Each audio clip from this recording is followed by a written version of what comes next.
येशू ख्रिस्ताची स्तुती असो। आज आपल्याला एक विषय घ्यायचा आहे की प्रभू येशू ख्रिस्ताला 30 रुपयाला विकण्यात आलं, असा तो विषय आहे बघा। तर त्याला 30 रुपयालाच का विकण्यात आलं, 29 किंवा 31 रुपयाला का विकलं नाही? तर संपूर्ण व्हिडिओ पहा आणि हा व्हिडिओ पाहिला तरच आपल्याला हा विषय समजेल। म्हणजे त्या शेवटपर्यंत हा व्हिडिओ पहा तुम्ही, मग हे लक्षात येईल आपल्या बघा। 30 रुपयाला प्रभू येशू ख्रिस्ताला का विकण्यात आलं, त्यासाठी बघा पहिलं वचन बघा, 1 शेकेल रुपयाची किंमत। आता शेकेल रुपयाची किंमत 5 रुपये होती, कशी ते पाहू।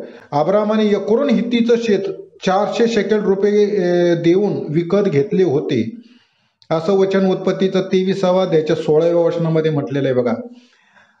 सारेला पुरण्यासाठी यक्रोन हित्तीचं शेत विकत घेतलं 400 शेकेल रुपये, रुपये म्हणजे चांदी। ते 400 शेकेल चांदी देऊन ते शेत विकत घेतलं होतं। 400 शेकेल रुपये म्हणजे 2000 रुपये होय। हे वचन पंडिता रमाबाईचं बायबल वाचून पहा, त्याच्यामध्ये एका बाजूला लिहिलेलं आहे बघा, 400 शेकेल म्हणजे 2000 रुपये असं आहे ते। मग 2000 भागिले 400 असं जर केलं तर 5 रुपये एवढं उत्तर येईल बघा। म्हणजे एका शेकेलाची किंमत 5 रुपये त्यावेळची, असं ते उत्तर येईल। मग एका शेकेलाची किंमत रुपयात काढण्यासाठी 5ने गुणावा लागेल। आता हे असं का बरं आपण हे जे आहे हे रुपयामध्ये केलं, याचं करण्याचं कारण हे काही प्रभू येशू ख्रिस्ताला 30 रुपयामध्ये विकलं, शकेलामध्ये नाहीये, म्हणून आपल्याला हे त्याचं रूपांतर करण्यात केलंय आपण बघा, शकेलाचं रुपयामध्ये। मग शकेल गुणिले 5 बरोबर रुपये असं ते उत्तर येईल बघा। म्हणजे किती शकेल गुणिले 5 असं बघा। आता एक वचन बघा, देवीचा 27वा अध्याय पहिलं वचन 1 ते 7 बघा। पुरुष 9 संबंधी वचन आहे बघा। पुरुष 250 रुपये त्याला द्यायचंय, तर 20 ते 60 वर्ष वयाचं असेल तर त्याने 50 शेकेल, मग 50 गुणिले 5 250 रुपये होतं। आणि स्त्री असेल 20 ते 60 तिचं 30 शेकेल होतं, मग 30 गुणिले 5 तर 150 हे उत्तर येतं। म्हणजे स्त्रीनं 150 रुपये देणे आणि पुरुषाने 250 रुपये देणे। त्याच्यानंतर दुसरं बघा, मुलगा 100 रुपये द्यायचा, मग कोणत्याला द्यायचं तर 5 वर्षाच्या पुढे आणि 20च्या आत त्याला 20 शेकेल, आणि 20 गुणिले 5 असं केलं तर 100 हे उत्तर येतं बघा। त्याच्यानंतर मुलगी असेल तर 5 ते 20 वर्ष वयाची असेल तर तिनं 10 शेकेल रुपये द्यायचं, म्हणजे 10 गुणिले 5 असं केलं तर 50 उत्तर येतं। म्हणजे मुलगी असेल तर तिने 50 रुपये आणि मुलगा असेल तर त्याने 100 रुपये द्यायचं, असा तो नियम होता। आता बघा तिसरा, मुलगा 25 रुपये। आता मग 25 रुपये कोणता याला द्यायचा तर 1 महिन्याच्या पुढे 5 वर्षाच्या आत 5 शेकेल, मग 5 गुणिले 5 25 येईल। मग मुलाला 25 रुपये, आणि मुलगी असेल तर 1 महिन्याच्या पुढे 5 वर्षाच्या आतली तर 3 शेकेल, मग 3 गुणिले 5 असं केलं तर 15 हे उत्तर येईल। म्हणजे मुलगी असेल तर तिला 15 रुपये आणि मुलगा असेल तर त्याला 25 रुपये असं ते येईल बघा।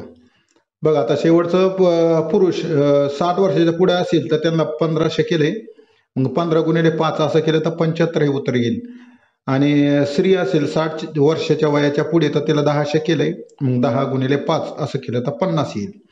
म्हणजे स्त्री असेल तर तिला 50 रुपये आणि पुरुष असेल तर त्याला 75 रुपये असं ते मोल द्यावा लागल, असा तो लेवीच्या 6व्या अध्यायामधला तो नियम आहे बघा। आता पुढं तेच आपण पुढे घेतलेलं आहे बघा, 20 ते 60 वर्ष पुरुष असेल तर 250 रुपये, स्त्री असेल तर 150 रुपये, 5 वर्ष तर 20 वर्ष, याच्या पुढे जर पुरुष असेल तर 100 आणि स्त्री असेल तर 50, आणि 1 महिन्याच्या पुढे 5 वर्षाच्या आत पुरुष असेल तर 25, स्त्री असेल तर 15, आणि 60 वर्षाच्या पुढे पुरुष असेल तर 75 आणि स्त्री असेल तर 50 रुपये द्यायचं, असा हा तो नियम होता।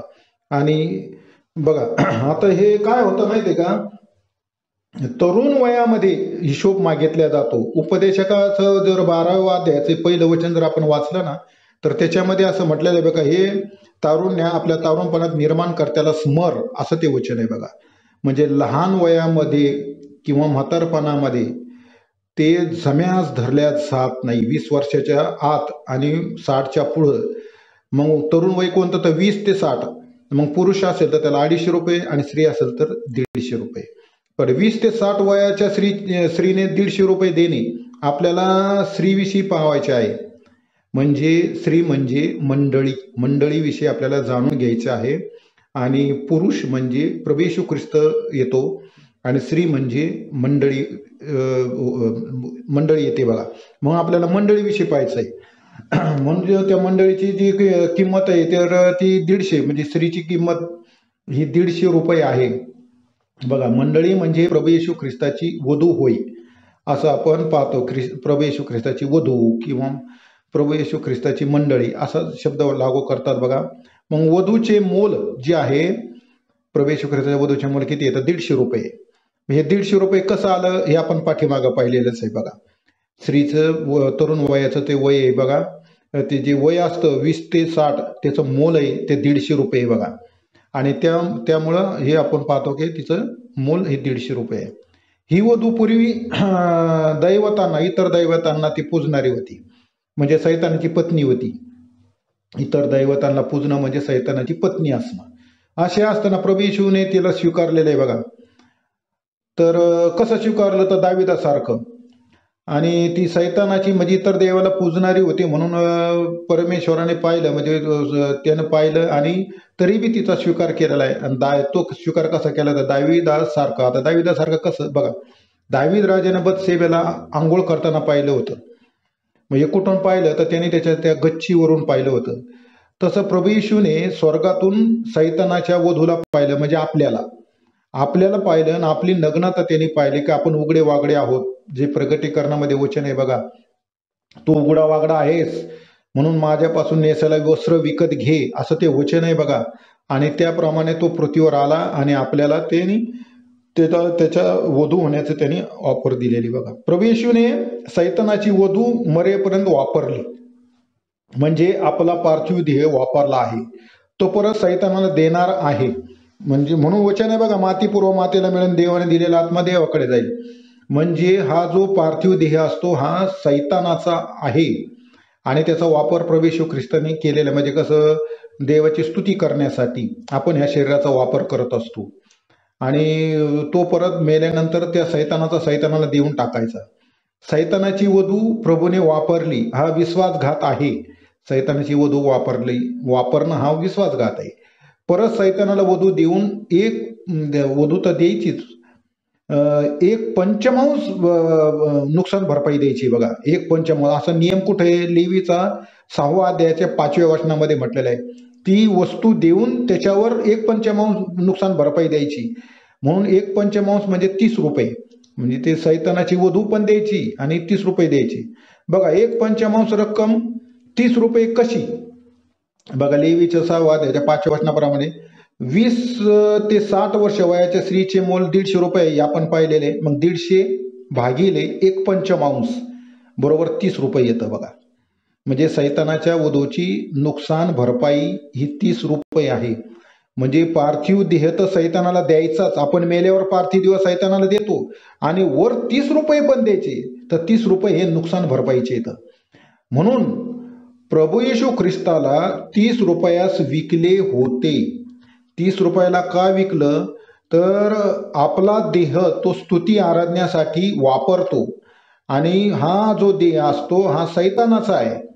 आणि सैतानाचा देह आपण वापरत असल्यामुळे त्याचं नुकसान भरपाई ही 30 रुपये आणि ती प्रभू येशू ख्रिस्तानी ती दिलेली आहे.